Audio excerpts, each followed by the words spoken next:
GBS अर्थात गुलियन बॅरे सिंड्रोमवरच्या उपचारांसाठी सर्वंकष उपाययोजना करण्याचे आरोग्यमंत्री प्रकाश आबिटकर यांनी निर्देश दिले आहेत। पुण्यात विधानभवन इथं काल आबिटकर यांनी या संदर्भात आढावा बैठक घेतली, त्यावेळी ते बोलत होते। जीबीएस या आजारामागची कारणं शोधण्यासह पाणी पुरवठा स्रोतांची पाण्याची तपासणी, घरोघरी जाऊन सर्वेक्षण करून जनजागृती अशा सूचना त्यांनी यावेळी दिल्या। या आजाराचे आतापर्यंत 111 संशयित रुग्ण आढळले आहेत अशी माहिती त्यांनी दिली।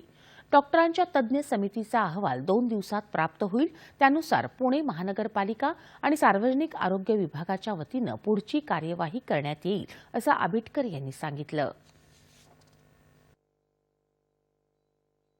पुणे महानगरपालिकेला आवश्यकतेनुसार या ठिकाणी एफडीए मार्फत सुद्धा याची तपासणी केली आहे। या सगळ्या गोष्टींच्या नंतर आणखी एक गोष्ट लक्षात येते की त्या विहिरीवरचं इथून जे काही पाणी आहे त्या विहिरीमध्ये ज्या पद्धतीने विहिरीवरचं प्रदूषण सुद्धा असू शकते, म्हणून विहिरीवर आच्छादन घालण्याबद्दल सुद्धा निर्णय घेतला। थोडक्यात या विहिरीवरच्या आच्छादनाबरोबर 12 लिकेजेस जे आहेत पाणी पुरवठ्याची ती सुद्धा दुरुस्त करण्याबद्दल तात्काळ कारवाई करून त्याचं प्रत्यक्ष काम सुरू करण्यामध्ये अतिशय गतिमान पद्धतीने हे सगळं काम सुरू आहे।